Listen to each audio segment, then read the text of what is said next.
Magandang buhay sa lahat mga ka-agri. Naririnig niyo yung maingay ng chainsaw. Ito hindi po chainsaw. So ano ba itong nakapangingilabot kung titingnan natin na farm practice dito sa amin sa Mindoro. Ayan o. Matatanda na itong rambutan. Usually ito po ang ginagawa ng mga magsasaka. Nakapangingilabot in a sense na hindi naman siya exaggerating. At minsan bahagi na rin po ng pag-skill ng pagiging vlogger ginamit natin. Pero talagang nakapangingilabot. Kung ikaw yung nagtanim nito, as in nakakapanghinayang, nakakapangilabot tingnan kasi ilang taon mong inantay Tingnan bakit may tira? Yan, ilalagyan ko po yan ng hindi naman tayo walang wisdom.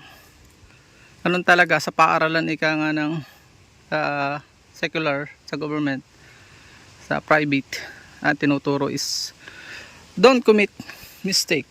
Pinag-aagawan ng honor cum laude.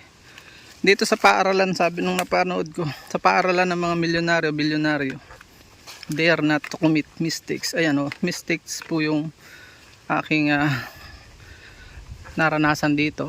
Akala ko yung space na 7 meter enough na, dahil wrong ring po yan. Napakasarap po niyang wrong ring.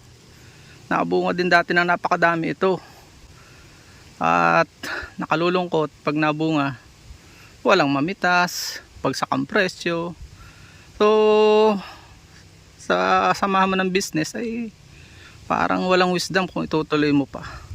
At yan nga, nag-overgrow na. Kaya ito yung hinahatol dito na pangkaraniwan lang ito. I-comment nyo below kung yan ang practice sa inyo. Yan yung kahoy na yan, huulingin po yan.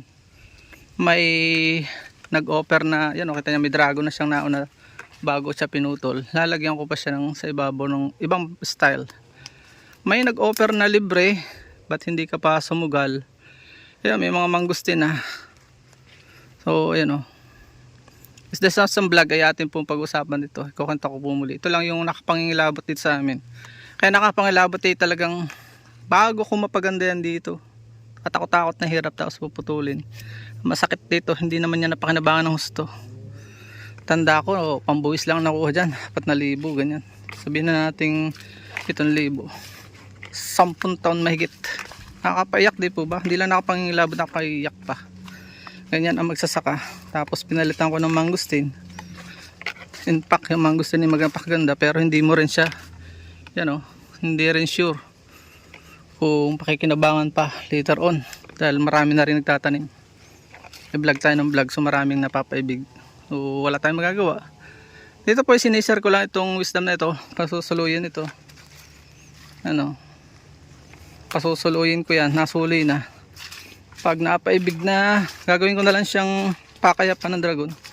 Pag napaibig tumikim, pagugulangin ko lang yung doon sa isang vlog na ginawa ko pagkakapo ng rambutan. Ganyan po yan. Napasubra nga lang yan, dahil multi-purpose yan. All in one. Ilang ibon ang binaril sa isang putok to, Pwede yan pagulangin at pabungahin. Ganyan lang sana. Pero ito po ay napakapon na. Doon sa isang vlog ko ay kapon, pagkakapon dami niyan Isa lang, imagine mo, babae lang po ganyan, isang babae, ordinaryong babae, nanay, kinakaya yan. Huwag niyo sasabihin babae lang, napakalakas ng babae.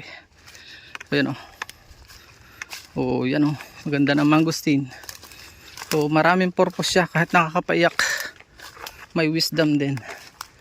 Bubunga, tatalbos itong mga naliluman niya. So namatay yung damo, bubuhayin ko ulit yung damo, at i-expose ko yung mga lansones.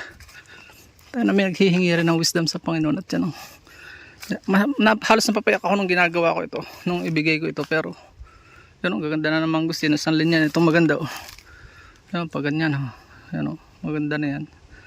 Mga 5 years pa siguro bubunga na yan. Pag na-expose yan, mga 5 bubunga na yan. So yun lang po. Sa isang vlog natin explain yung pagkakapon. Paalam muli. Huwag niyo po sana skip ang ating ads. Dadagdag lang po tayo ng mission sa buhay. Paalam and God bless. Hanggang sa muli po nating informative videos. Please support all Filipino vloggers. Pakita natin sa mundo nagkakaisang lahing Pilipino. Paalam muna po. Bye bye po. At dyan po nagtatapos ang munti natin vlog. Kung kayo pinapagpala at mahilig kayo sa ganitong klase mga upload, please consider subscribing and hitting the bell icon so that you'll get notification sa mga upcoming namin videos. Ano po? Magkita-kits po tayo sa susunod natin mga vlog. Paalam and God bless. Bye-bye po muna!